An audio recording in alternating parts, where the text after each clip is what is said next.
of food gets into the airway and is deflected posteriorly to the esophagus.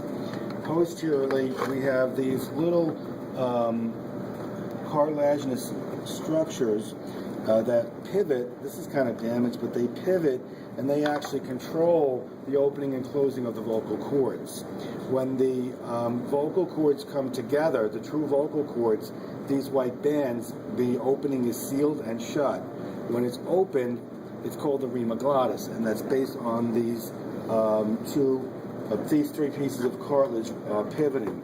The bottom part, which looks more triangular, so here, is called the arytenoid cartilage, and the little beak above it is called the corniculate.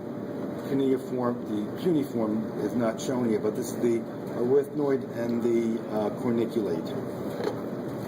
The opening, looking down the airway, these two, they look like tea bag sacs.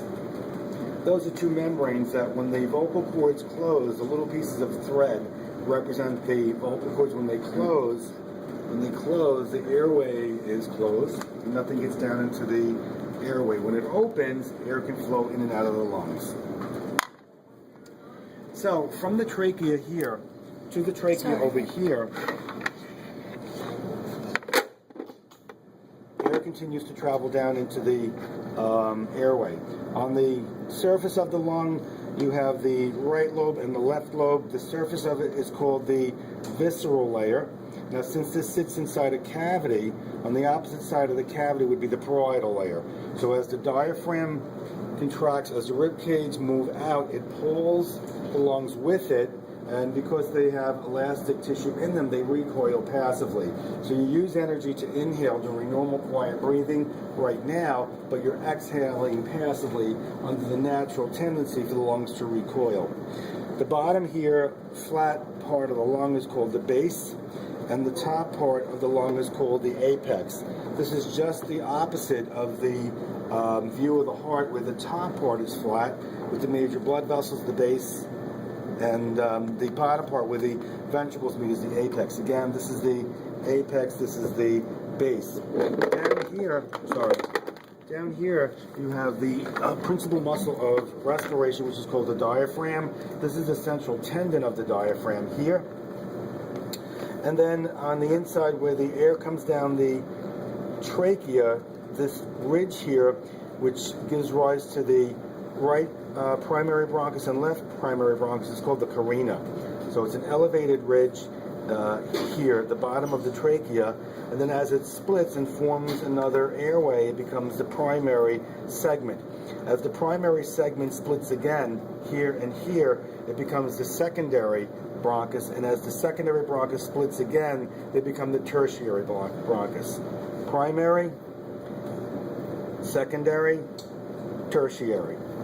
Now, the inside cavity here where the heart would sit is lined with mediastinal surface.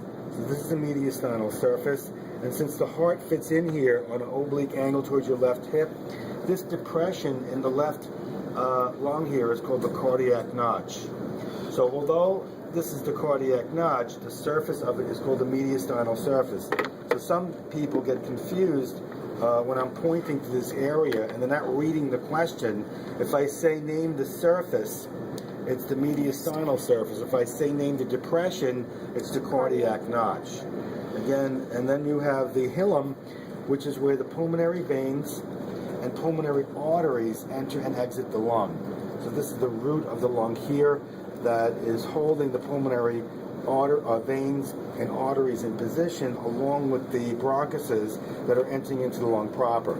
Ultimately, the tertiary bronchuses are going to get so small that they will become the respiratory bronchioles. They will lead to the alveoli, which are air sacs, which are lined with squamous epithelium called pneumocytes, type 1 and 2, and that's where the actual gas exchange of gases takes place. So, using these models, or these, the same thing, you have the external there, you have the internal there, you have the vestibule and nasal cavity. Concha, superior, middle, inferior, medices, superior, middle, and inferior. You have the hard palate, soft palate, pharyngeal tonsil, opening to the eustachian tube, palatine tonsil, lingual tonsil, and the epiglottis. When that closes, it seals off the opening so that air can't move. Regions of the pharynx, the nose, nasopharynx, the mouth, oropharynx, the larynx, laryngopharynx, pharyngeal, tonsil, palatine, and sublingual. And that's it. So go back and review